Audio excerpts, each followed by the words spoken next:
What is going on, guys? Welcome back to the channel, and a couple days ago I made a post on Instagram and I listed 3 classic thrillers, and I told you guys to choose which one you wanted me to review. I told you guys to vote. Only one person voted. But majority rule, one person voted, and that one person that voted for Psycho, so we are here talking about Psycho. When Psycho came out, it shocked the world. People had never seen that before. Like, people were just utterly so taken aback by the ending. The studio had no confidence in this movie. Alfred Hitchcock went and self-financed it because that's how much the studio just thought this movie was gonna fall flat. It comes out and he ended up making a ton of money on this movie. Made, like, way over its budget, and understandably so, because Psycho, to this day, continues to be one of the most thrilling, terrifying, and psychologically disturbing films that I've ever seen. Now, here's something you're going to notice when I review a classic like this. It's going to be a longer video than a normal movie review, like if I'm reviewing a new release or something, or a newer film. The thing with classics is, whenever I review a classic, I'm obviously gonna love that movie. And I am still going to give this film a grade, so I guess it's just an extended review. Also, this review is going to contain spoilers because, come on, man, I mean, this thing came out in 1960. Seriously.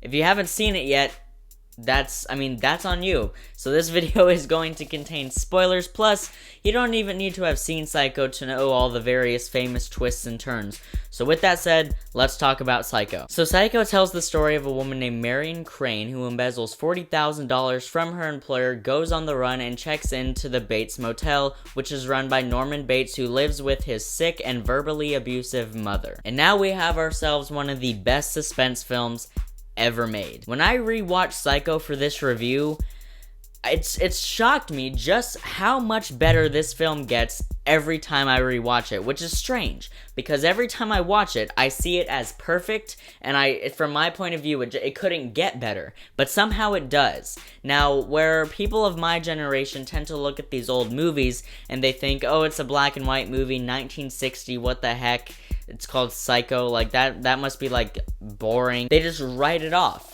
Like, they just write these movies off, people of my generation, and some adults too, surprisingly enough. Psycho is one of the most well-paced films and most entertaining films that I have ever seen. The thumbnail said perfect filmmaking, and that is what I really want to focus on with this video. Psycho is perfect.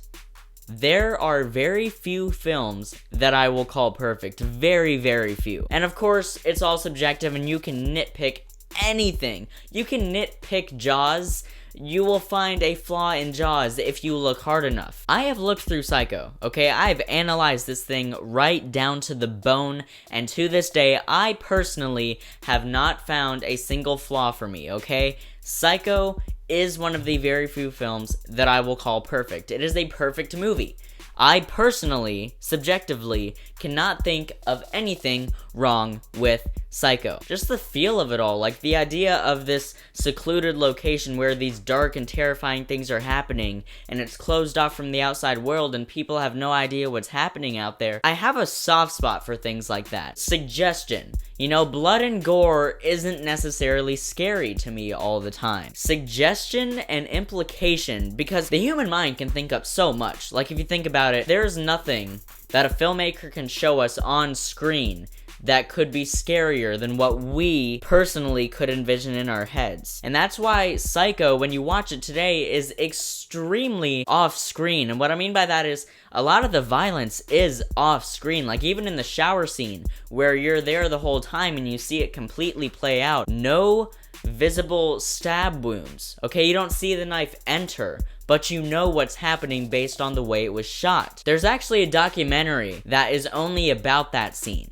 There is a documentary that is only about the shower scene alone. And for good reason, because that scene still is so terrifying. Just some advice.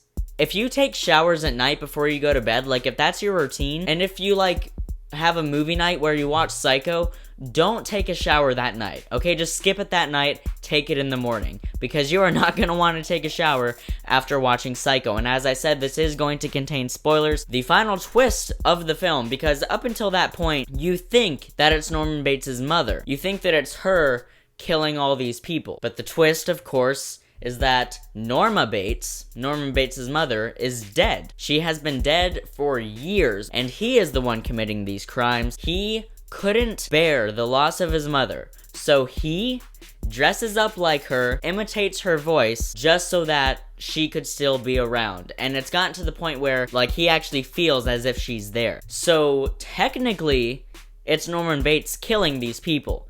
But it's also, if you think about it, kind of his mother, because that's when that personality comes out. Now, you look back on it today, you're like, yeah, I know, Xavier. Like, that is one of the most famous twists of all time. But when this film came out, people were just blasted with that. They heard that, they watched that, and when they realized what it was, when the twist kicked in, they were like, oh my gosh.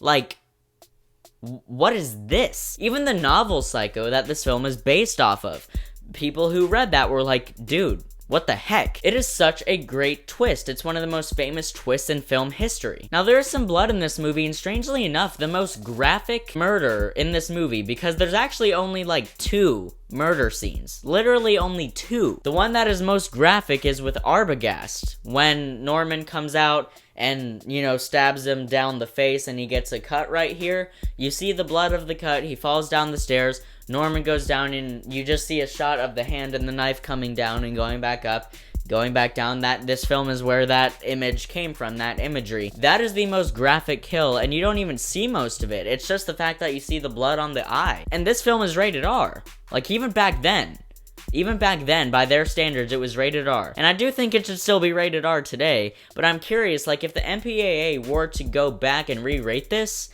it would probably be a PG-13. So how is Psycho able to terrify you so much when all of this stuff that people today consider to be terrifying is off screen? It's with that suggestion. What is happening inside that house up on the hill across from the motel? What is happening up there? What is Norman doing in his free time? I gotta talk about the shot of Mother in the fruit cellar when she turns around and the light's going like this and the shadows you can see moving in and out of her face.